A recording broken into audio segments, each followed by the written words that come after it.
Thank you, Mr. Chairman. I was happy to see many of you this Sunday where KISS, our little band, was honored at the Kennedy Center with President Trump. I'm proud to say I first met President Trump years before he got into politics, and I'm happy to remind everyone here in this room that our President Trump signed the Music Modernization Act in 2018. This bill updated copyright protection for the digital era. The world is changing. We've got to stay ahead of the curve, and legislators need to be informed on all of these things because, let's face it, you do the work of the people. We elect you, and we hope and we expect you to do the will of the people. I'm grateful to President Trump for his leadership on issues important to our artists, past, present, and future.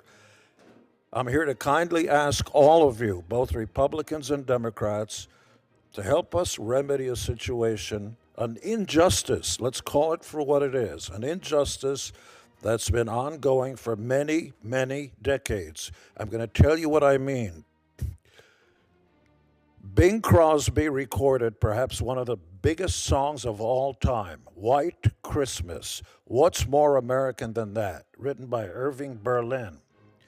It's been on radio, AM and FM, later FM, and originally in AM, millions of times. Every Christmas, we and around the world are listening to I'm Dreaming of a White Christmas. That's America's song. Everyone received money. The radio station sold advertising. The plumber who fixed the plumbing got paid. Everybody, the disc jockey got paid. The only person that was never played for the airplay was Bing Crosby, which is astonishing. And I want to talk about why this is called the American Music, you got to stop there. American Music Fairness Act. Yes, it's an act that's fair because there isn't fairness ongoing right now, but it's American music. America. Last time I checked, Zimbabwe gave the world no music. I can't sing you a French song and nobody else. It's America's music that rules this planet. Elvis, baby, the king. Elvis. Who sang hundreds and hundreds of songs, and I met the gentleman when he was alive, and sadly, Elvis never got a penny for all the times, all the millions of times that his music was played around the world. If you go to Africa, you ain't nothing but you hear that music. That is our emissary. That's bigger and cooler and better than any foreign minister that goes on. American culture spreads with our music, with our pop culture. Elvis never got a penny. You know who got all the money? And this is not to demonize Mr. Hidden, who's a powerful and attractive man. He came over and tried to dissuade me, which is a big word like gymnasium, but I'm a big fan of his. And more power to him. He works hard and he's got 4 radio stations. God bless America. I hope you have 400. This bill, when it's passed, because the word if is for losers, we are going to pass this bill. It is bipartisan. You will do the will of the people because 70% of the United States of America in a recent poll said, we want this injustice cured now and once and for all. Getting close to the finish line does not work. And Mr. Hinton, I understand everything you talked about when emergency reliefs and hurricanes came, and I'm important. We're only talking about AM and FM radio and paying our Frank Sinatra, Elvis Presley, Whitney Houston, Celine Dion, even my newest best friend, George Strait, who's a co-winner, proud winner of the of the Kennedy Honors. I walked up to George and we started talking about family and where you from. I'm from Texas. And I said, I'm from Israel. Same thing, planet Earth. And we started talking and trading stuff. And I told him, George, do you know one of your biggest songs, Amarillo, which has been broadcast on AM and FM radio hundreds of thousands of times. Do you know you never got a penny for any of those broadcasts? He looked around, he said, what do you mean? Because he sings other people's songs. What do you mean? He turned to his handlers. No, that's true. How do you defend that? Mr. Hinton, God bless him, we all live in America, we disagree, but he's wrong. He said that the four radio stations, I beg your pardon, may have some financial issues ad infinitum, ad nauseum. Three of the four stations may have to pay $500 when, not if, this bill is passed. What's your problem? How do we dare come in second to Russia, an alleged country led by a despot, when they do a better job of paying our king of rock and roll, and we're going to stand by and not pay today's artists and future artists? Because let's face it, our children are tomorrow's stars. They're going to claw and fight their way up to the top, and it's really hard to do it. And once you reach the top of Mount Olympus, which is in the center of America, baby, don't kid yourself, it ain't in Greece. This is the land of opportunity where greatness is possible if you put your metal, I'm talking about heavy metal, say what I just did, it was a joke. When you work hard and you get to the top, what do you got? Zipperoonie. That's not the American way. If you are against this bill, you are un-American. You cannot let this injustice continue. It looks like a small issue. There are wars going on and everything, but our emissaries to the world are Elvis and Frank Sinatra. That is who, and then when they find out we're not treating our stars right, in other words, worse than slaves. Slaves get food and water. Elvis and Bing Crosby and Sinatra got nothing for their performance. You got to change this now for our children and our children's children, and I know you will. The president will sign this once all you guys respectfully get your act together and put this across the board. Let's do the right thing. God bless America. Mr. Simmons, it's well past time to pass the American Music Fairness Act.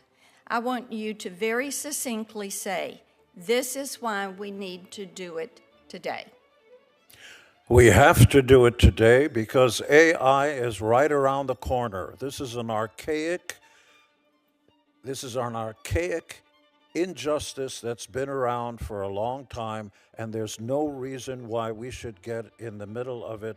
It's un-American. The basic premise of America is, pardon me for simplifying it, I was a sixth grade teacher, if you work hard, you should get paid. Okay, let me ask you about something else. I go to church, and I live in a neighborhood in Nashville where we have a lot of session singers and musicians, background vocalists that are there. Talk about the significance to those artists of getting those pennies on the spin. It's often, see, when you mentioned Elvis and Frank Sinatra and everything, we're talking big ideas because they've scratched and worked their way to the top. The new artists really need these pennies when they get heard as their career starts on radio, but there's no income. How do they get there?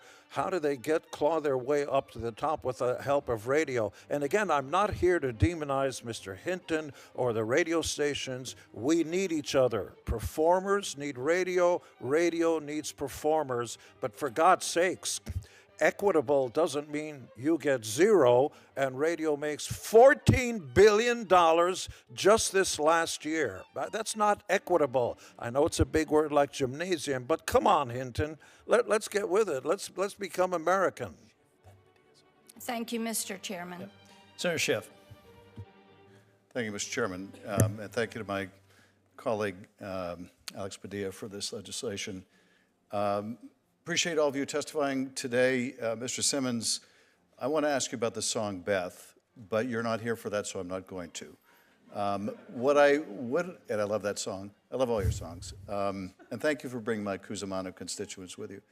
What I'd like to ask you, you've been obviously performing for quite a while.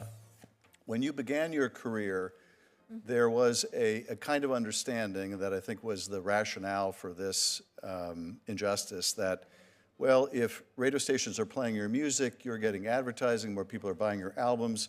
Obviously, the industry has completely changed, and the way people access music has completely changed. But if you could talk a little bit about how the industry has evolved and what it means today not to be compensated. That is, I would imagine whatever promotional value you get of your songs played on the radio doesn't somehow create enough recompense to make up for the lack of being paid for those songs being played on the radio. Well, first and foremost, what you say is so, but I want to cut to the chase, which is when we first began, we were four knuckleheads off the streets of New York who could barely spell, read, or write. We just happened by ourselves. We never knew. No one. Artists are not qualified to understand the business model. We didn't have a business manager. I didn't know that once you get a song that goes on radio, radio is not going to pay you to play the song. But they will have the right, I will say this again, they have the right to use our name and likeness. And you're talking about trademarks. You use my trademark without my permission. Otherwise, I'm going to take your house and your firstborn. Are you kidding me? So radio uses billboards across the country's highways of America to promote the radio stations so that people will tune into their station because they are hearing our voice on their station so they can sell advertising. And more power to you. You should be making more money, become more successful, but the new artists are not going to get their fair shake. There are barely record companies left. The entire music industry is in disarray, and all these pennies are so important, especially for tomorrow's stars who are being born today. This is for our children and for our children's children. We can't just let them out in the cold and not have a way to get paid for their hard work. I do want to begin with questions for Mr. Simmons, and I especially appreciate you because you're not just here advocating for your own self-interest, you're advocating for all artists. No, I think that's not the headline. The headline is, I've done well thanks to the American dream. And I often say, God bless America, and people think I say it for a soundbite. I'm the proud son of a concentration camp survivor, and for me, those words mean something, and we should all get over the cornball, eye-raising things and realize where we're living. This ain't about me, my friend. That's what. Because I've done very well because America gave a first-generation legal immigrant the chance to do well, and it was not easy. I had to learn the language. I had to stop talking like this, dress British, think Yiddish. You know what I mean. You had to learn the culture, claw my way up to the top with three other guys that understood it, with no managers, no nothing. Do it the old-fashioned way. Roll up your sleeves. America's giving you the chance. The rest is up to you. It's not about me. I'm on top of Mount Olympus. As I said before, I was thinking of buying the building. This is about the future of our children. I'm trying to make, because you've been blessed and you've done well.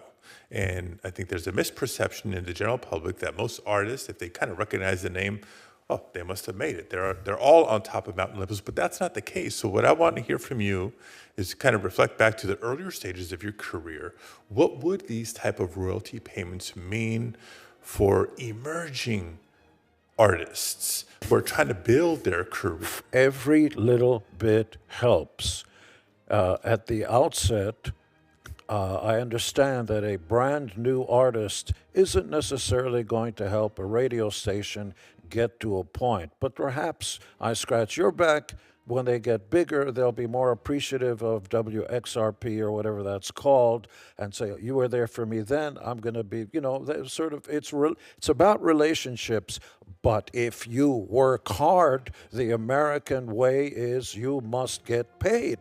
You cannot verbally or otherwise, ethically, morally, and perhaps once this bill is passed, legally, validate the notion that somebody who works hard is going to get nothing, while a corporate entity, well-meaning though it may be, is receiving $14 billion just this last year. And as you articulated in your opening remarks, there's a reason this is called the American Music Fairness Act, because the way We're not asking unfair. Hold on, That's if right. it was unfair decades ago, is it more or less fair today, given the change in technology, the change in the industry? It's not just Yes, radio it's more revenues or unfair. not, It's more streaming. unfair now because once 1980 or so, when Napster started downloading and all that, and remember, we're only talking about in this bill AM, FM. We're not talking about streaming or anything else. That's for another bill, another time with other folks. It's a simple idea. My friend, when I go on the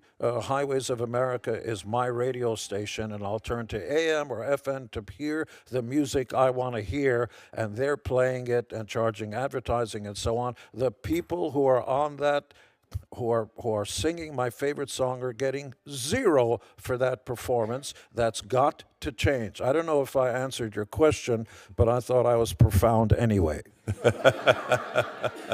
My youngest son, his name is Diego. He's 10 years old. He has quickly fallen in love, not with the bass, but with the electric guitar. What advice do you have for him?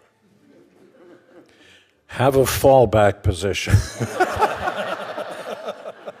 And I say this seriously because since the advent of downloading and file sharing, where artists are actually getting minuscule amounts, barely able to get by. And by the way, I was a sixth grade teacher. I had a college education. I worked at Williamson and Williamson. I was the assistant to the director of the Puerto Rican Interagency Council, Boricua. You know what I'm talking about. The original Indians in Mexico, Magdalena Miranda, it was a government research and demonstration project, and because I had skills, I could type 90 words a minute, fix hexagraph, mimeograph, ad infinitum, ad nauseum. I was making 23 grand a year when that meant a lot of money, but doing the Jewish way, living with your mother, not paying rent and so on. So I amassed a large enough amount that I could support the band we were forming together without managers and everything else. The advice I have for everybody is always have a fallback position, because everybody believes, and God bless him for believing, I can reach the stars. Well, what happens if you don't? What's your fallback position? How old is he now? 10 years old, sir. Okay, he's got time. What kind of music? Heavy metal. Metal. You know what? There's the 10,000 hour principle. There was a book about it. The harder you work, the luckier you'll get, and always have the fallback position. By the way, if it's not a musician, there are managers and other things and personal. America's largest export besides aerospace is entertainment. Our emissaries are our pop culture heroes, and that includes rock stars. The term rock star is not just applied to music, but to politicians. When somebody's really good, you see Mr. Schiff over there, that's a rock star. You're applying a music term to that. I move we pass the bill.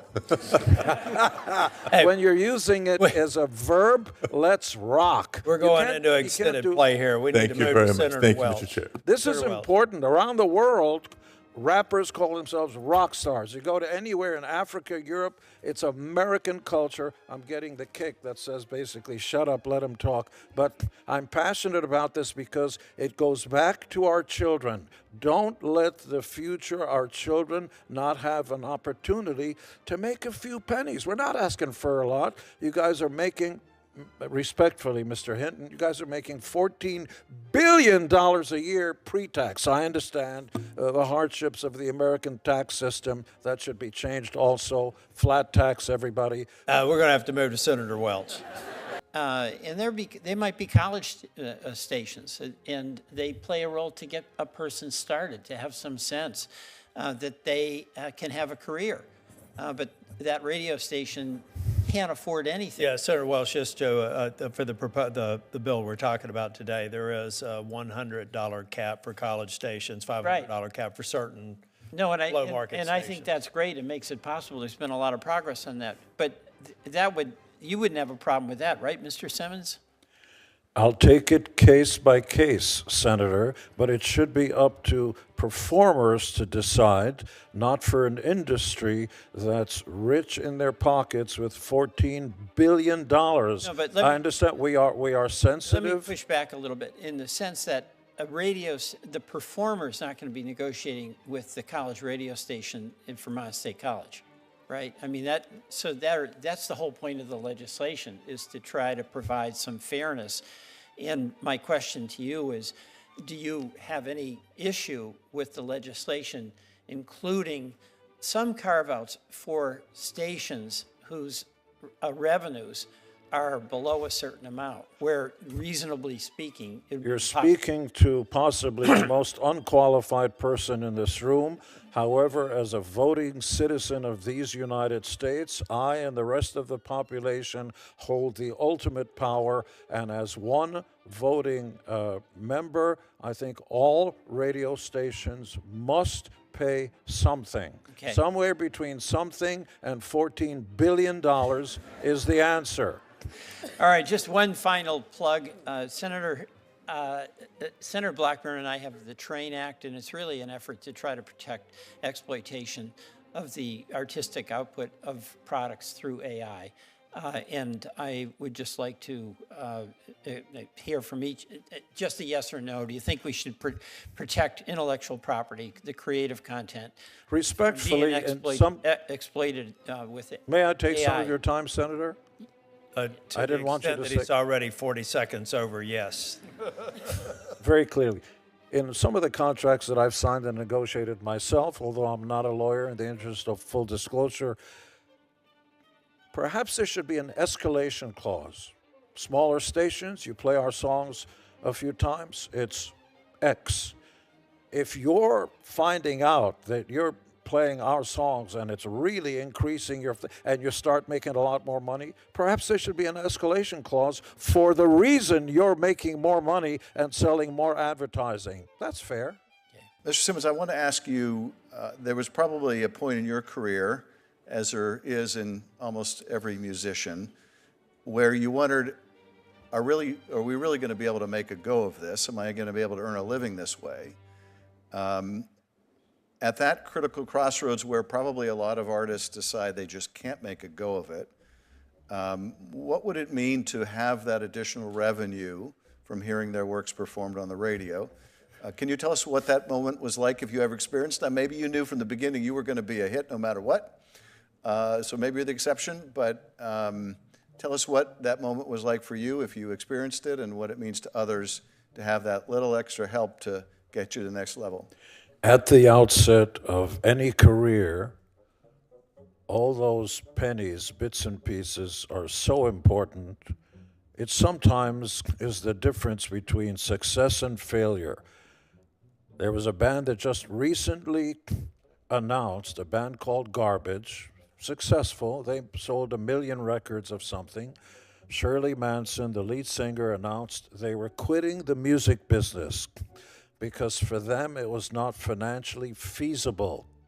There are different income streams. When you play a concert, if you do well, you do well. There are some bands that do better in concerts, like the Grateful Dead, who didn't sell as many records, and so on.